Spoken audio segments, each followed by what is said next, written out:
luka dan beban yang ada, yang telah membakar seluruh jiwa. Ku coba resapi, ku coba selami segala yang telah terjadi. Ku ambil hikmahnya, rasakan nikmatnya, dan ku coba untuk hadapi.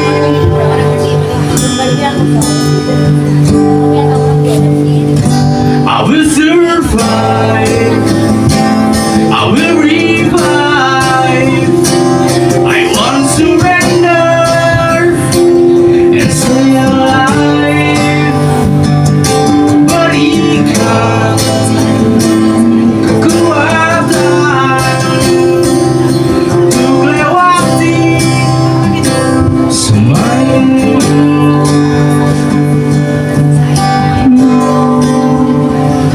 Hari ini kan ku pastikan aku masih ada di sini, mencoba lepaskan, ku coba bebaskan segala rasa beri di hati. Ku coba resapi, ku coba hayati segala yang telah terjadi. Ku ambil hikmahnya, rasakan nikmatnya,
Tuhan dan kuasanya bagi hambanya yang sabar dan tak pernah putus asa.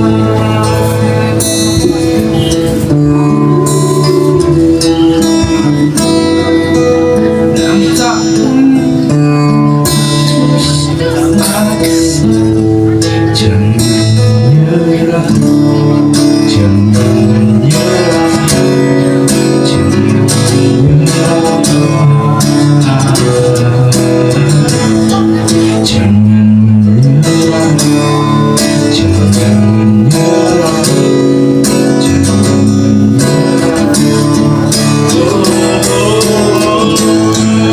Syukuri apa yang ada.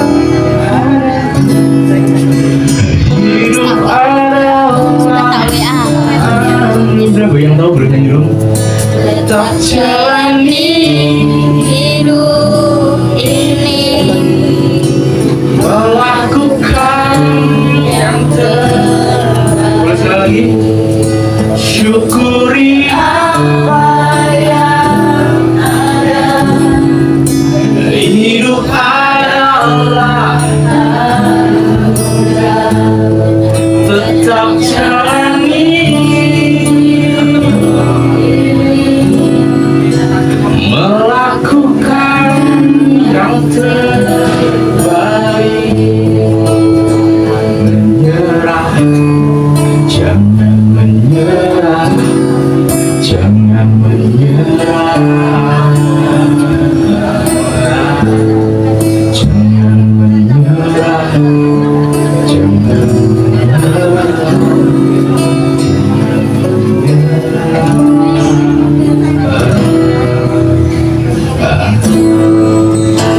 Itu tadi gitu. Kalau kita berbicara sehat jiwa, seringkali gitu. Ini saya yakin ibu-ibu muda kita ini sudah tahan banting. Nah terkadang karena saking tahan bantingnya, kadang akhirnya ambangnya ini menjadi apa ya istilahnya? Kalau bahasa Jawanya kita dodol gitu.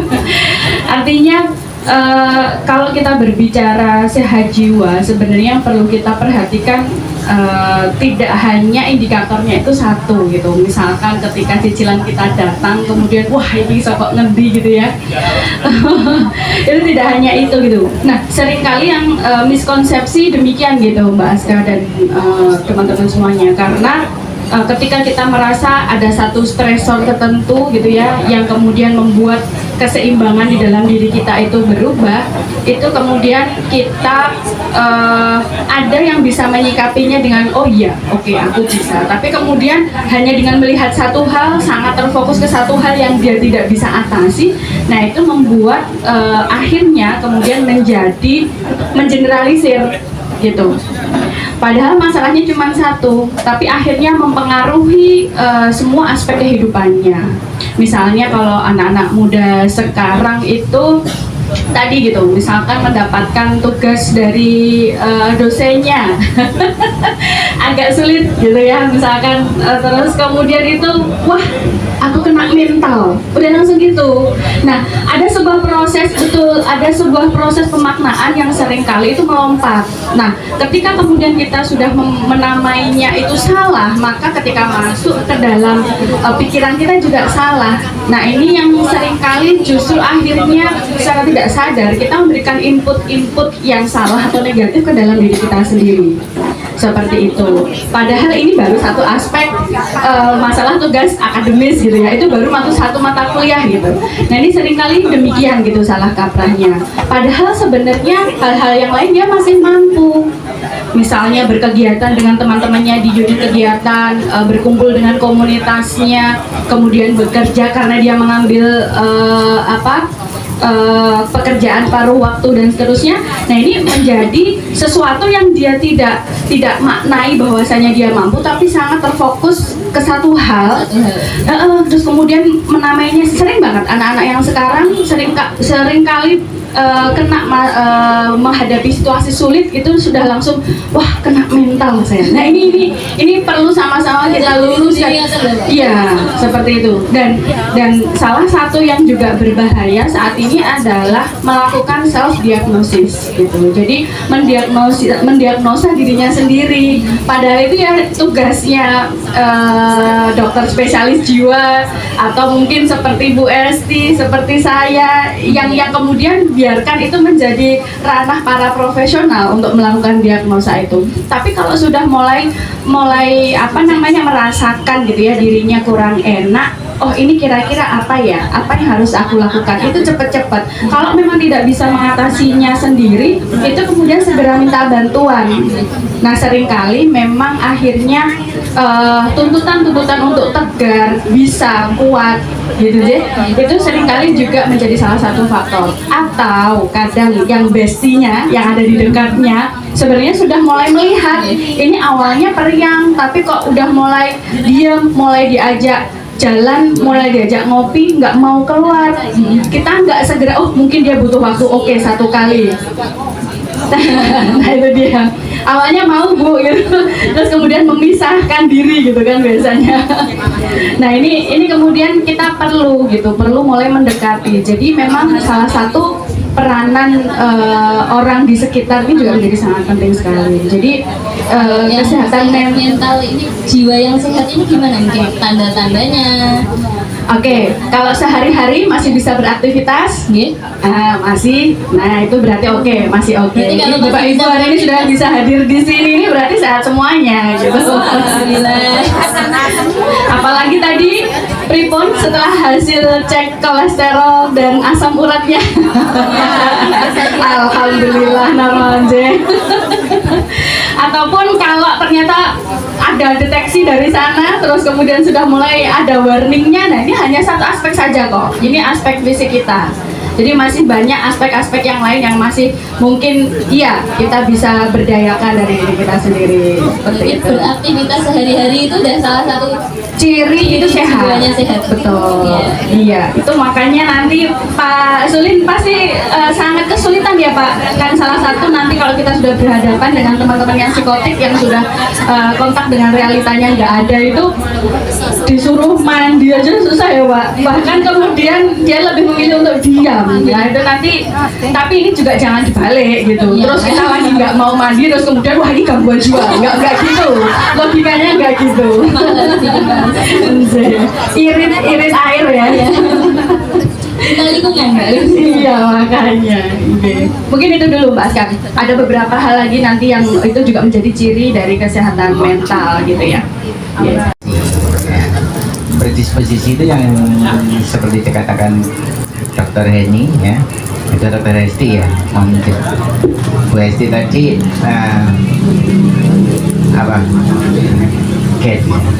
bakat itu namanya predisposisi. Bakat itu belum pasti kalau sakit. Kalau gennya resesif, meskipun bakat itu aman-aman saja. Belum tentu yang hadir di sini sehat semua, ya. Termasuk yang di depan ini sebenarnya sakit ya. Nah, gitu. Ada predisposisi ya, dan ada presipitasi. Ya, kalau presipitasi itu ya termasuk stresor ya.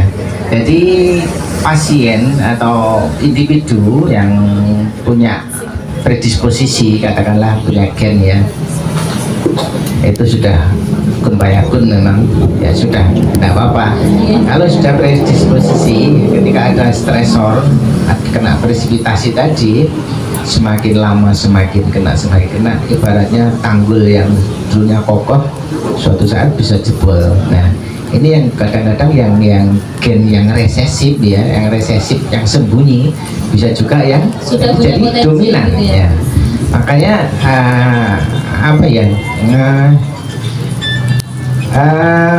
pasien itu belum tentu kalau punya gen masih muda muncul, belum tentu.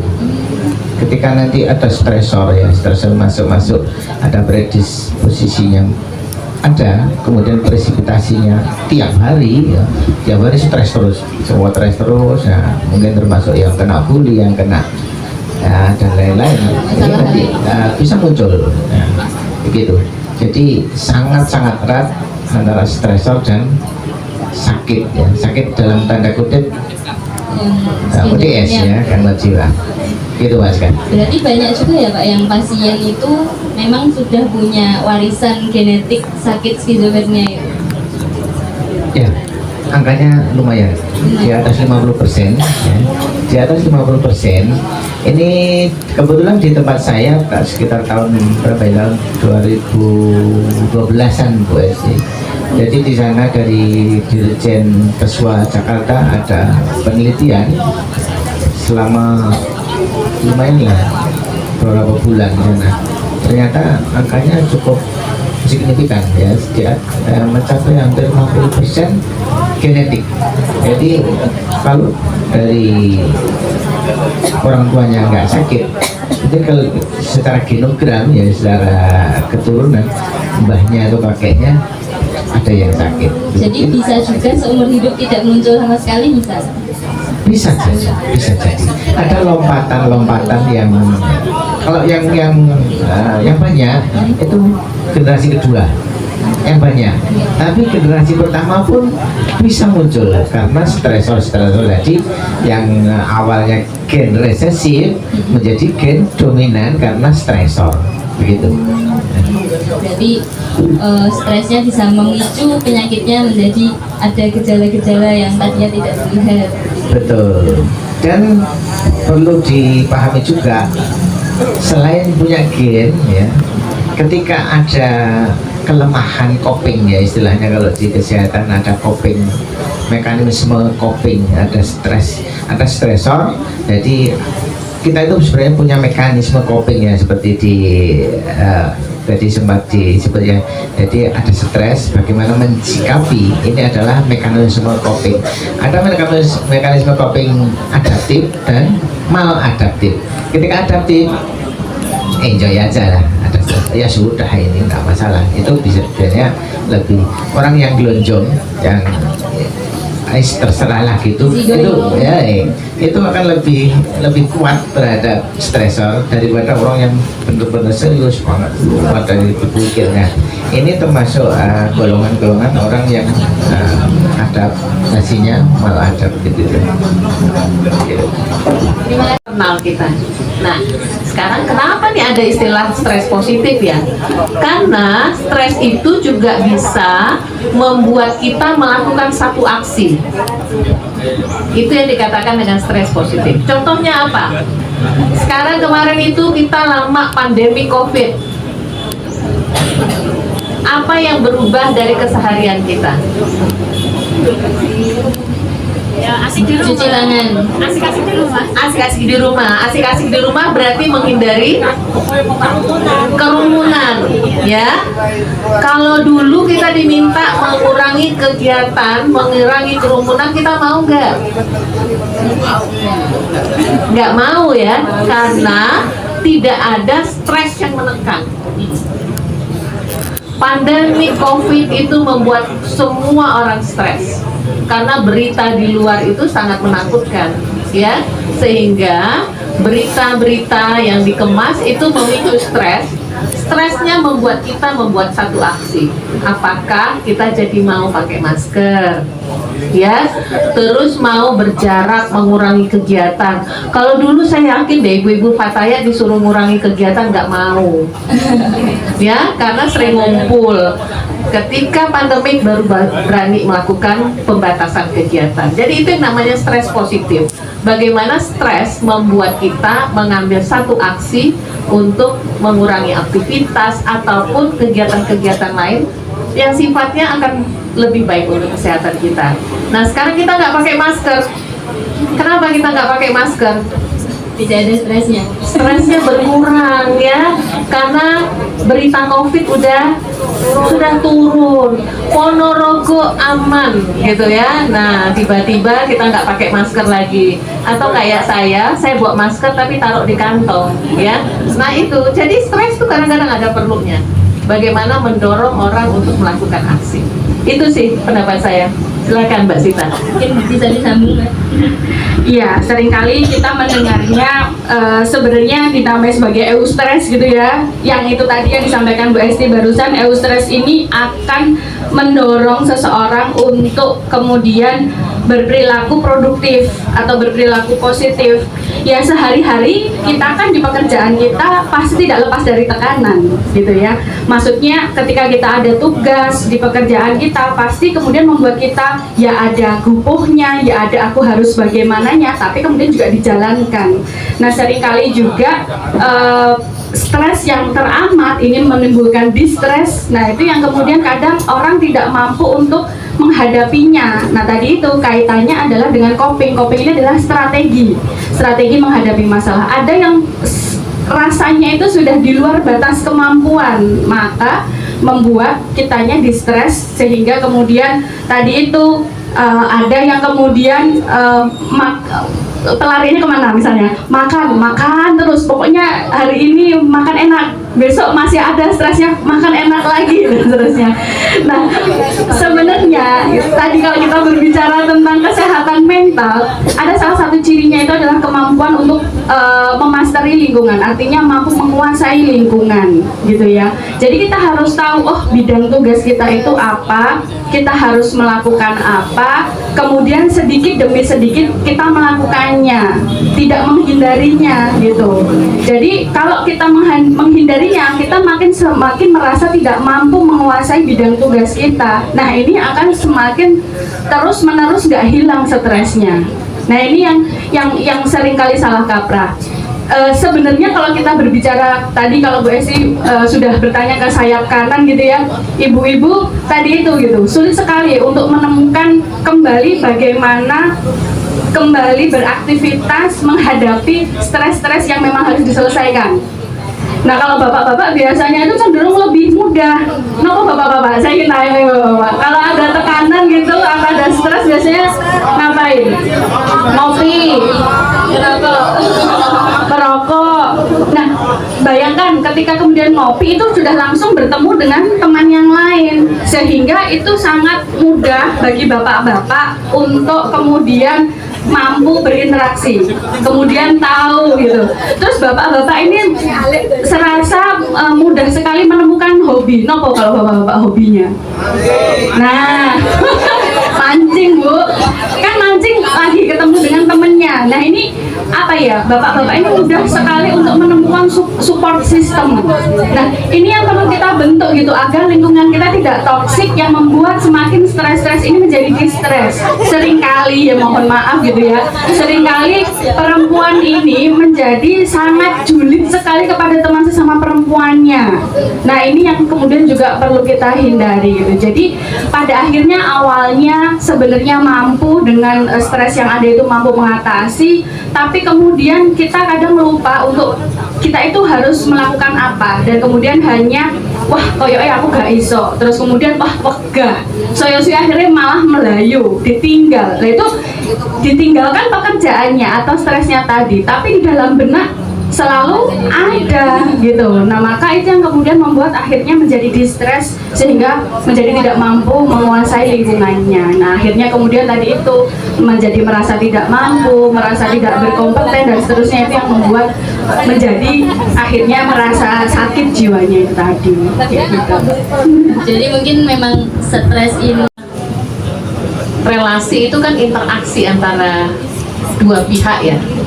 Nah, interaksi itu adalah juga kesepakatan bahwa apakah itu nilai, apakah itu ya istilahnya value ya, nilai yang kita anut antara berdua ini adalah nilai yang kita sepakati.